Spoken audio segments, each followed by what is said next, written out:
하나님께 영광을 돌립니다. 우리 한국의 부모들은 자녀의 성적에 대해서 관심이 굉장히 많지 않습니까? 그래서 자녀가 학교에서 받아오는 점수에 만족할 수 있는 부모가 또 얼마나 될까요? 또 부모를 만족시킬 수 있는 점수를 받는 학생이 얼마나 있을까? 자녀가 학교에서 10등을 받아오면 엄마는 왜 5등은 못했니? 그렇게 말하지 않습니까? 5등을 받아오면 왜 2등은 못하니? 2등을 받아오면 1등 할 수 있지 않니? 1등 받아오면 만점 받을 수 있지 않니? 그래서 이번에는 만점을 받아왔답니다. 그랬더니 뭐라고 할까요? 이렇게 받을 수 있는 것 왜 지난번에 못 받았냐? 이렇게 이야기한답니다. 그러니까 이런 부모를, 엄마를 만족시킬 수 있는 학생은 거의 없을 것입니다. 혹시 우리 하나님도 그렇게 우리에게 요구하실까요? 예배 드리면 성경은 읽니? 성경을 읽으면 기도는 하니? 기도하면 너 전도는 하고 있냐? 올해 몇 명이나 전도했어? 전도하면 헌금을 하고 있니? 끝없이 하나님께서 우리에게 계속해서 어떤 그 목록을 제시하면서 너의 신앙의 점수가 일정한 점수 이상 고득점을 받아야만 네가 상을 받을 수 있다. 혹시 그렇게 하나님은 우리에게 요구하실까요? 강박적인 사고를 가지고 있다면 아마 이렇게 느껴질지도 모릅니다. 근데 우리가 에레미야서를 읽어보면 하나님께서 우리에게 원하시는 것이 어떤 것인가 하는 것들이 선명하게 드러납니다. 이제 우리가 에레미야서를 읽고 묵상하고 있는데 에레미야서를 읽고 묵상하는 것이 쉽지 않습니다. 상당히 에레미야서를 읽다 보면 마음에 고통이 있어요. 아픔이 있습니다. 힘겹습니다. 에레미야서 대부분이 어쩌면 한 90%가 이스라엘의 잘못과 죄악을 지적하거든요. 심판을 선포합니다. 그러니까 힘듭니다. 그러나 우리가 힘든 것도 견뎌야 건강하지 않습니까? 우리가 건강하기 위해서 아픈 주사를 맞습니다. 정확하게 우리의 어떤 부분이 잘못되었는지를 알기 위하여서 윙 소리 나는 MRI 통에도 들어가는 거 아니겠습니까?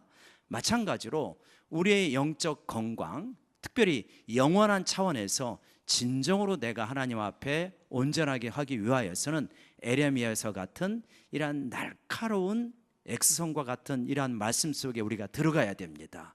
그래서 지금 나의 잘못은 무엇이고 우리의 잘못은 무엇인지를 분명하게 알아야 진정한 영적인 건강을 우리가 회복할 수 있는 거죠. 그런 차원에서 에레미야서를 묵상하고 잘 읽어갈 수 있는 저희 모두가 되기를 원합니다. 에레미야서 2장 13절에 보면 하나님께서 이스라엘 백성에게 너희에게 두 가지 악이 있다라고 이렇게 말합니다. 한번 첫 번째 PPT 한번 같이 읽어볼까요? 시작. 내 백성이 두 가지 악을 행하였나니 곧 그들이 생수의 근원되는 나를 버린 것과, 하나님이 생수의 근원이 되시는데 이 하나님을 버린 것이 첫 번째 악이라고 말씀을 하십니다. 하나님이 싫습니다. 그래서 하나님을 버린 겁니다. 하나님을 버리니까 하나님을 경외하는 마음이 없죠? 당연히 하나님이 주신 율법을 가지고는 있지만 지키지 않습니다. 의로운 삶을 살아가지 않는 거죠. 그래서 에레미야서를 보게 되면 그들은 입만 열었다 하면 거짓말이라고 말합니다. 그리고 여러 가지 악한 방법으로 이웃의 것을 탈취해 갑니다. 그들의 의복은 화려합니다. 그런데 그들의 의복의 옷자락에는 가난한 사람을 죽이고 그 피가 묻어 있다, 이렇게 말씀하십니다. 이들의 악은 무엇이냐? 첫 번째 악은 하나님이 싫어서 하나님을 버린 것입니다. 두 번째 악은 무엇입니까? 하나님을 버리고 스스로 살아갈 수 있습니까? 그럴 수가 없어요. 그러다 보니까 이들은 다른 것들을 찾기 시작하는데요. 두 번째 악 한번 보여주실까요? 같이 읽어봅시다. 시작. 스스로 웅덩이를 판 것인데 그것은 그 물을 가두지 못할 터진 웅덩이들이니라. 하나님을 버리고는 이제 다른 생수의 근원되는 생수를 진짜 먹을 수 있는 하나님을 버리고 논바닥에 물을 파놓고 그 물을 마시겠다고 웅덩이를 만듭니다. 웅덩이를 만들고 웅덩이 속으로 물이 빠져나가니까 틈새를 진흙으로 막지 않습니까? 근데 땅이 흔들리거나 여러 가지 사정으로 웅덩이가 자주 터져요. 물을 담아는 놨지만 물이 금방 빠져버리는 것입니다. 그러니까 실컷 힘들게 웅덩이를 파고 거기다가 진흙을 발고 물을 담았는데 막상 먹으려고 하니 물이 하나도 없는 거예요. 지금 너희들이 그 모양이다. 이건 무엇을 말하는 겁니까? 이스라엘의 백성이 우상을 숭배하는 걸 말합니다. 정성을 다하여 산에 가서 공을 들입니다. 정성을 다해서 우상을 깎고 빚고 주조해가지고 세워놓습니다.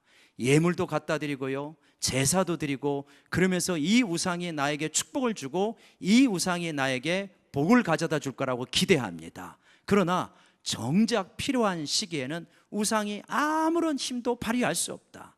이방이 쳐들어오고 강대국이 공격을 하는데 우상은 아무런 힘도 발휘하지 못한다고 그렇게 말하고 있습니다. 여러분, 에레미야서에서는 하나님께서 계속하여서 우상 숭배가 얼마나 악한 죄인가를 지적합니다. 10계명의 1계명과 2계명도 우상 숭배가 죄인 것을 강력하게 지적하고 계시지 않습니까? 하나님은 왜 그렇게 우상 숭배를 싫어하실까? 우리의 속성이 그런 것 같아요. 우리는 달과 같은 존재입니다. 해가 비춰지면 햇빛을 반사하고요, 별이 비춰지면 별빛을 반사합니다. 우리 스스로 발광할 수가 없는 거죠. 빛을 낼 수가 없습니다. 반사체에 불과합니다. 하나님을 섬기게 되면 하나님을 닮아가게 되어 있어요. 그러나 악한 것을 섬기게 되면 그것을 닮아가게 되어 있는 것입니다.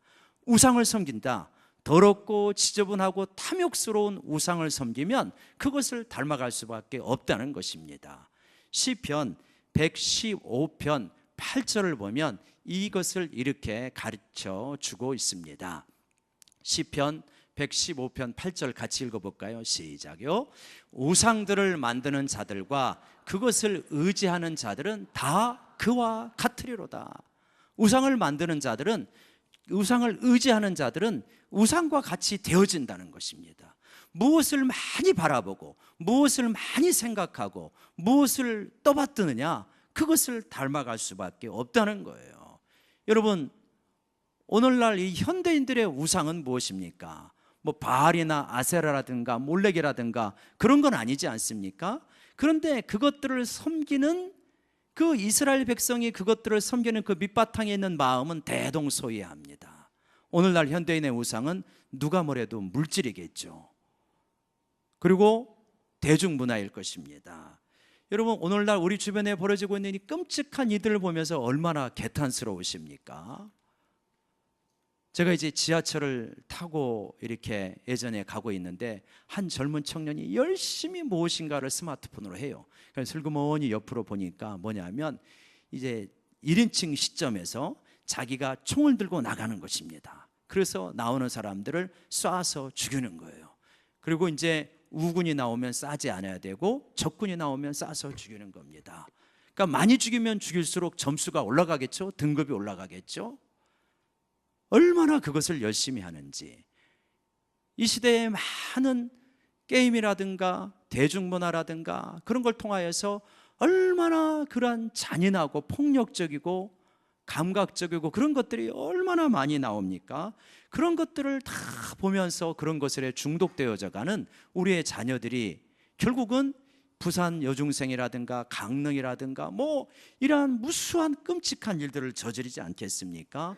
결국 그러한 것을 섬기는 자들은 그것을 닮아가게 되어 있습니다. 이러한 두 가지 끔찍한 죄, 결국은 이러한 끔찍한 죄에 대해서 하나님께서 무수히 경고하지만 듣지 않으십니다. 수많은 선지자들을 보냈지만 듣지 않을 뿐만 아니라 칼로 오히려 선지자들을 위협하고 죽이기까지 합니다. 수십 년, 수백 년 동안 하나님께서 선지자를 보냈는데 안 바뀌는 거예요.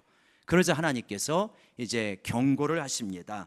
그 경고가 무엇입니까? 하나님께서 이러한 죄악에 대해서 결국 심판의 경고를 하는데 에레미야서 1장 13절에 보면 하나님께서 이렇게 말씀을 하십니다. 한번 같이 읽어봅시다. 시작. 이르시되 내가 무엇을 보느냐 대답하되 끓는 가마를 보나이다. 그 윗면이 북에서부터 기울여졌나이다 하니, 결국 이제 하나님의 심판의 최후 경고에 가까운 것이 선포되어집니다. 끓는 가마를 통하여서, 선지자를 통하여서 보여주는 것입니다. 가마가 끓고 있습니다. 거기에 물이 끓기도 하고 기름이 끓기도 합니다. 북쪽에서 기울어졌습니다. 쏟아져서 예루살렘과 유다를 향하여서 흘러내려오는 것은 시간 문제예요. 그 뜨거운 기름과 물이 흘러내려오니 얼마나 끔찍하겠습니까? 북에서부터 기울어졌다고 합니다. 아수르, 바빌론. 아수르의 침략은 이미 되었고, 이제 바빌론의 침략이 이제 끓는 가마에 끓는 액체와 같이 예루살렘을 향하여서, 이스라엘 주민들을 향하여서 쏟아 부어진다는 것입니다. 너무너무 끔찍한 것이죠. 결국은 북이스라엘은 아수르에 의해서 멸망하고요, 남쪽 유다는 바벨론이라는 제국에 의해서 처절하게 멸망하게 되어집니다. 아마 그 멸망하는 것을 누군가가 이렇게 기자가 보고한다면, 바벨론이라고 하는 신은 강대국이 일어나서 아수르라는 나라를 물리치고 애굽을 침략하는 과정에 그 가운데 있는 소국 이스라엘을 멸망시켰다, 이렇게 보고할 것입니다. 역사학자들 그렇게 말하겠죠? 설명할 것입니다. 정치 외교가들 그렇게 설명하겠죠? 그러나 하나님의 설명은 다릅니다. 바벨론이 나라가 강력해지고 애굽을 쳐들어가는 과정에서 이스라엘을 공격한 것이 아니라는 거예요. 그거는 현상적으로 그렇게 보이지만, 이거는 뭐냐? 하나님이 바벨론을 일으켜서 너희를 심판했다고 말합니다. 그러니까 정치가나 이 외교가나 혹은 신문 기자나 역사학자가 보는 이스라엘의 패망과 하나님이 보시는 이 시선이 다른 겁니다. 이스라엘의 끔찍한 패망 뒤에는 영적인 원인이 있다. 뭐냐? 하나님이 싫어서 버리고 우상을 섬기는 죄, 그리고 모든 사회적 악을 행하는 죄 때문에 결국 너희들이 심판한 것이다 라고 이렇게 말씀하고 있는 것입니다. 여러분, 선지자라는 어떤 사람이냐면 보는 사람입니다. 뭘 보는 것이냐? 하늘의 눈으로, 하나님께서 보는 눈으로 이 세상의 여러 가지를 보는 게 선지자입니다. 그래서 선견자, 선지자 그러지 않습니까? 그래서 선지자가 보는 시각, 그 시각으로 지금 우리는 이 세상을 바라봐야 되는 거예요. 하나님께서는 이 시대의 문제들을 어떻게 바라보고 계시냐? 북한의 핵실험, 북한의 미사일 발사, 우리 주변에서 벌어지는 이 엄청난 청소년들의 끔찍한 범죄, 이거를 하나님께서 지금 어떻게 바라보고 계실까? 그렇게 바라볼 수 있는 게 선지자의 눈인 거죠. 또 강단에서는 그런 부분을 선포하려고 애를 써야 되고, 성도님들도 이 시대를 바라볼 때 이 사회 심리학자들이 분석해 주는 것을 넘어서서 도대체 영적인 원인이 무엇이냐, 이거를 우리는 찾아볼 수 있어야 되는 거죠. 그래서 이 시대의 재앙은 무엇이냐? 유다의 재앙은 하나님을 버리고 우상을 섬긴 것에 대한 그것이 재앙으로 나타난 것이다. 오늘 우리 시대도 이 끔찍한 것이 뭐냐? 한국의 교회가 하나님을 온전히 섬기지 못하고 한국의 신앙인들이 하나님을 바르게 섬기지 못할 때 이러한 끔찍한 위협적인 상황들이 우리 가운데 지금 벌어지고 있는 것이다. 우리는 그렇게 해석을 하는 것이 마땅하다고 봅니다. 여러분, 이렇게까지 끔찍한 죄를 짓고 그래서 나라가 망하게 되어지는데, 그 나라가 망하게 되는 이유, 그 망함을 통해서 하나님께서는 무엇을 말씀하시고자 하느냐? 에레미야서 18장에서, 에레미야서 10장 18절에서 이러한 말씀을 하십니다. 한번 우리가 같이 읽어보실까요? 시작.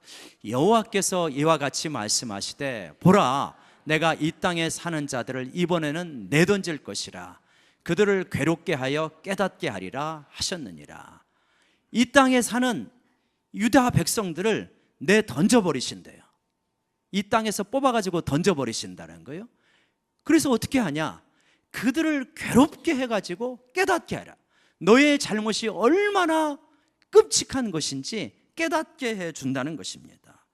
아무리 선지자를 보내서 깨닫게 하려고 해도 귀를 막고 안 들어버리는 것입니다.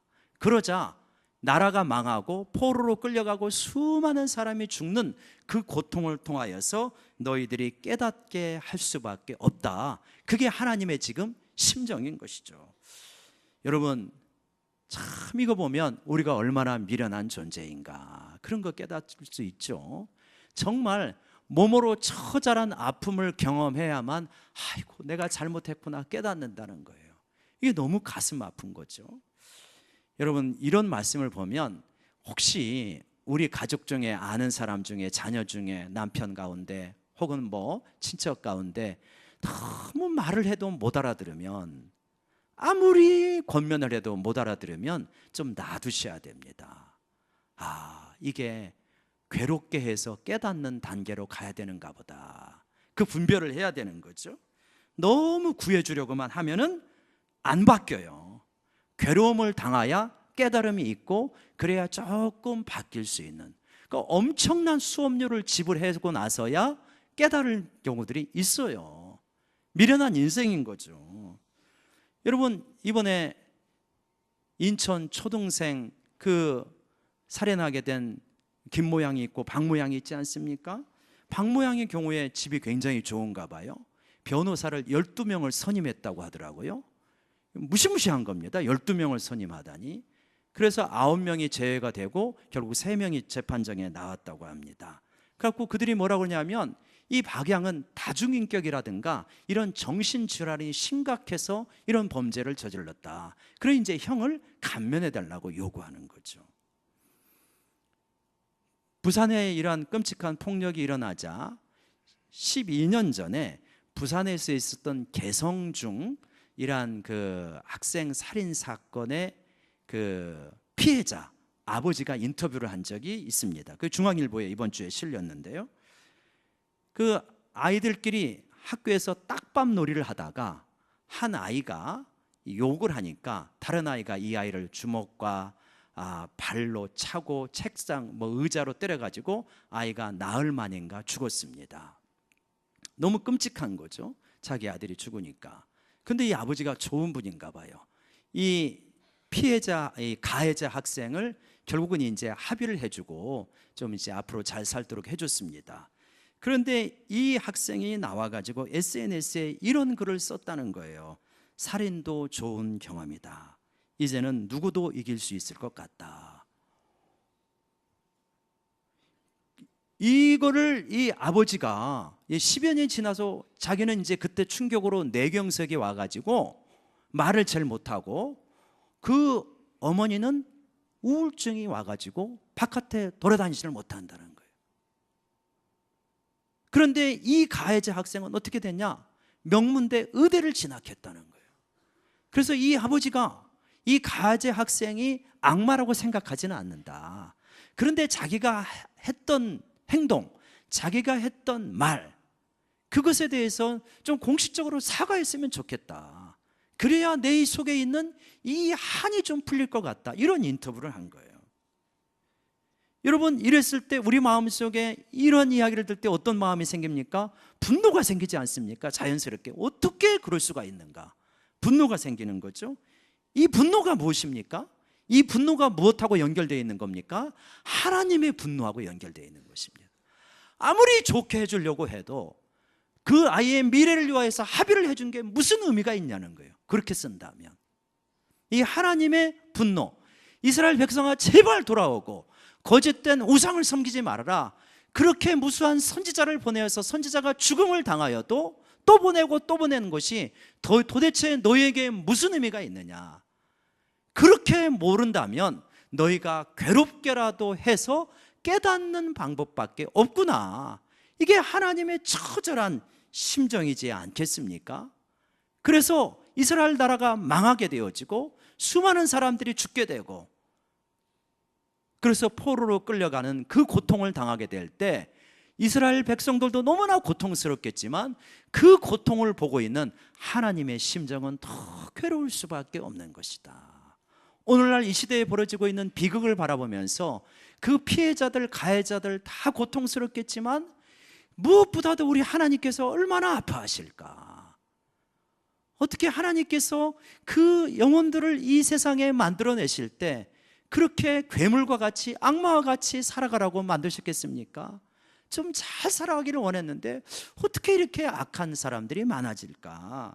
하나님께서 노아의 홍수로 쓸어버렸던 심정, 소돔과 고모라를 유황불로 쓸어버렸던 심정이 조금은 우리가 이해가 되는 거죠. 이러한 이 시대를 바라보면서, 유다를 바라보면서 하나님께서는 뭐라고 그 해결책을 제시합니까?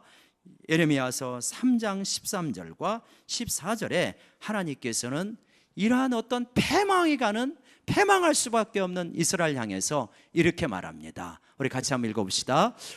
너는 오직 내 죄를 자복하라. 배역한 자식들아 돌아오라. 나는 너희 남편이니라. 하나님이 원하시는 것은 뭐냐면 너의 죄를 자복하라는 겁니다. 네가 얼마나 하나님을 싫어했고 이웃을 탈취하였고 우상을 향해 달려갔는가, 그 죄를 깨닫고 자복해라. 그리고 돌아와라. 배역한 자식들아, 나는 너의 아버지다. 이 배역한 자식들아 돌아와라. 이 가늠한 여인아 돌아와라. 나는 너의 남편이다. 이게 하나님이 제시하는 해결책입니다. 그것이 유일한 살 길이기 때문입니다.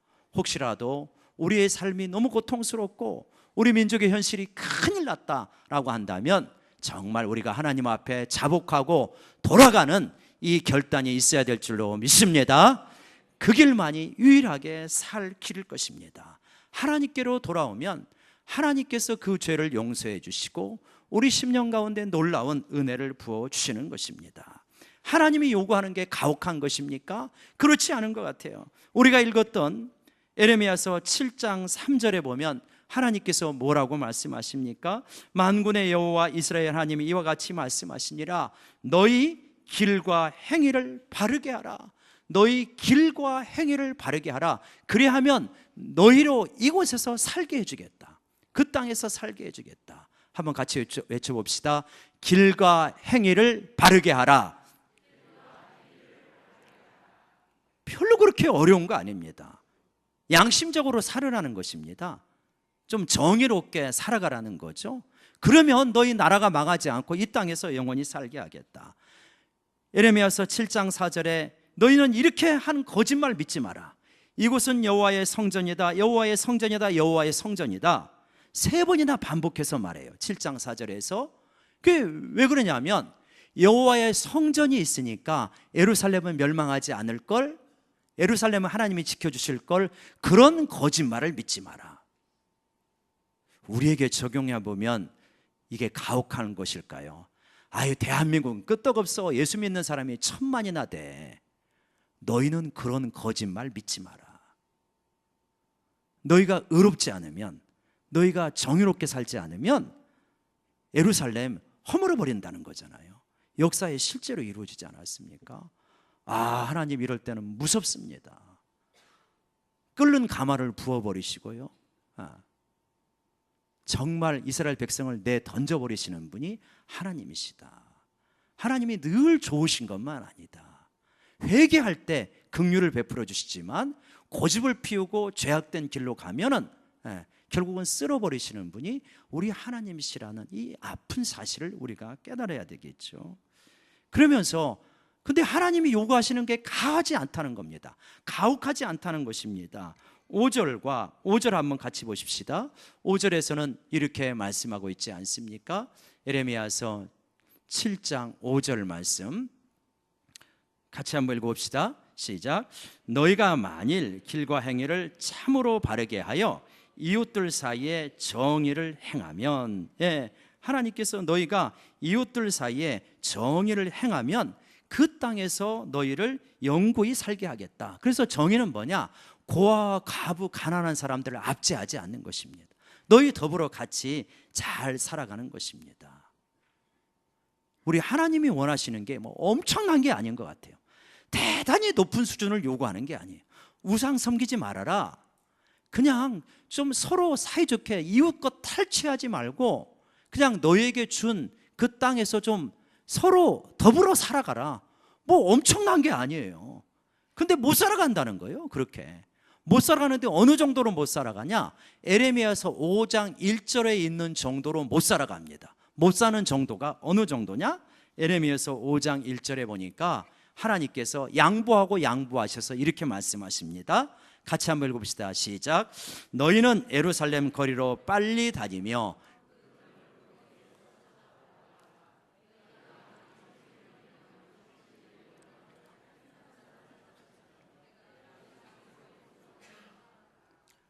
어느 정도까지냐면 정의를 행하며 진리를 구하는 자 한 사람만 찾아봐라.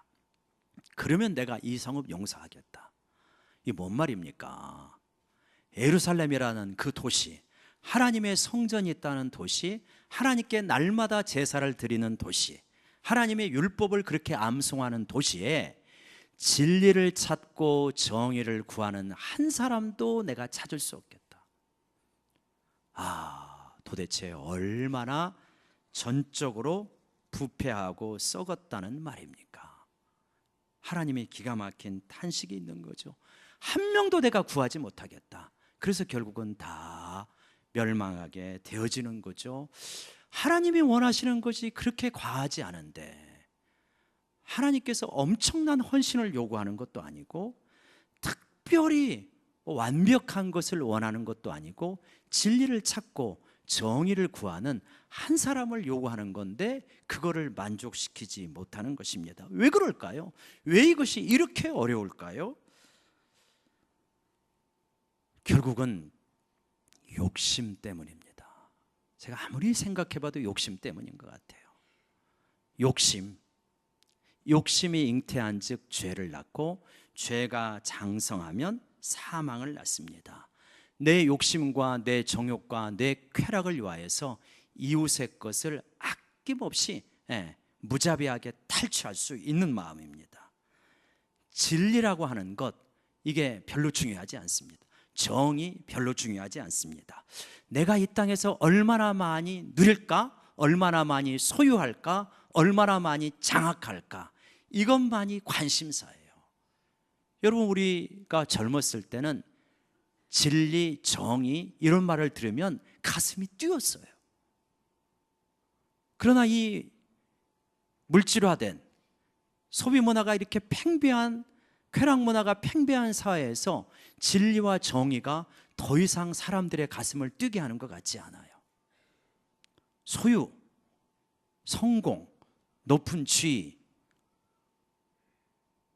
어떤 마음껏 쾌락을 누리는 것, 이런 것이 가슴을 뛰게 하는 거죠. 그래서 진리와 정의에 관심 있는 사람이 별로 없습니다. 욕심을 계속 추구하다 보니까 다른 사람을 해치는 것, 다른 사람의 감정을 상하게 되는 것 별로 두려워하지 않습니다. 사이코패스의 특징이 그거라더만요. 사이코패스는 다른 사람의 고통에 대해서 전혀 감각이 없답니다. 무서운 거죠. 그런 괴물들이 지금도 이 사회에서 양성되고 있는 거죠. 여러분, 정의에 대해서 이야기할 때 롤즈라고 하는 학자는 이런 예를 듭니다. 어떤 것이 정의냐? 케이크의 예를 들죠. 케이크를 가지고 두 사람이 나눠 먹습니다. 그런데 어떻게 하냐면 이 케이크를 자르라는 거예요. A와 B가 있으면 A가 잘라라. 그러고 나서 선택은 누가 해라? B가 선택하라는 것입니다. 그러면 A가 어떻게 자를까요? 최대한 가운데를 자르지 않겠습니까? 그러면 B가 선택을 하는 거죠. 그런데 그 사회가 병들었다는 것은 뭐냐면 케이크를 갑이 가지고 자르는 것입니다. 그리고 자기가 자르고 자기가 먼저 선택하는 거죠. 승자 독식이지 않습니까? 얼마나 욕심이 많습니까? 그 욕심 때문에 결국은 공동체가 무너져가고 나라가 망하는 거죠. 내가 이렇게 행하고 다른 사람에게 아픔을 주어도 별로 그 아픔에 대해서 깨닫지 못하는 것, 이게 다 욕심과 탐욕, 자기중심성, 이기성 때문에 나오는 거 아니겠습니까? 그래서 관계가 깨트러지고 결국은 하나님의 심판을 받게 되어지는 것입니다. 하나님은 말씀하십니다. 성공, 번영, 이런 것이 너희가 추구할 게 아니다. 너희가 추구한 것은 뭐냐? 추구해야 될 것은 진리와 정의다. 그러면 내가 너와 함께하는 것이다. 이렇게 말씀하십니다. 진리와 정의를 추구하면 밥이 나옵니까? 국이 나옵니까? 이게 나온다는 것입니다. 어거스틴이라는 유명한 기독교 사상가는 이런 말을 했습니다. 어거스틴이 이렇게 말을 하는데요, 저희의 목적은 영원히 주님과 사는 것입니다. 그렇게 살지 않기 때문에 저희가 이렇게 잘못되어 있습니다. 우리의 목적이 세상에서 성공과 번영이 될 때는 잘못될 수밖에 없다는 거예요. 우리의 목적이 주님과 함께 사는 것이면 잘 되어 간다는 거죠. 이제 주님께 돌아가 다시는 넘어지지 않게 하소서. 다음 장요. 저에게 가장 좋은 것은 주님과 함께 사는 것입니다. 그러면 저희는 아무 부족도 느끼지 못할 것입니다. 주님이 좋은 것의 원천이시기 때문입니다. 여러분, 진리와 정의를 찾으면 주님이 우리와 함께 하시는 줄로 믿습니다. 그리고 주님과 함께 할 때 그것이 우리 인생의 목적이고, 주님이 진짜 좋은 분이시기 때문에 좋은 것이 주님으로부터 흘러나오게 되어 있습니다. 그렇게 하나님이 요구하시는 것은 힘겨운 게 아닙니다. 가혹한 것도 아닙니다. 상식적입니다. 양심적입니다. 평범한 사람이 얼마든지 거기에 도달할 수 있는 것입니다. 그러나 욕심을 가진 자는 결코 도달하지 못하는 것입니다. 남을 해치면서라도 내 목적을 성취하겠다는 자는 그 목표에 절대 도달할 수 없고 힘겨울 수밖에 없는 것입니다. 여러분, 우리가 이 사회를 바라보면서 나 한 사람만이라도, 우리 교회만이라도 진리와 정의의 사람이요, 진리와 정의의 교회가 되어가기를 사모하고 그렇게 나아가십시다. 그때 하나님이 나와 우리 가정과 우리 교회에 함께 계시는 줄로 믿습니다. 기도하십시다.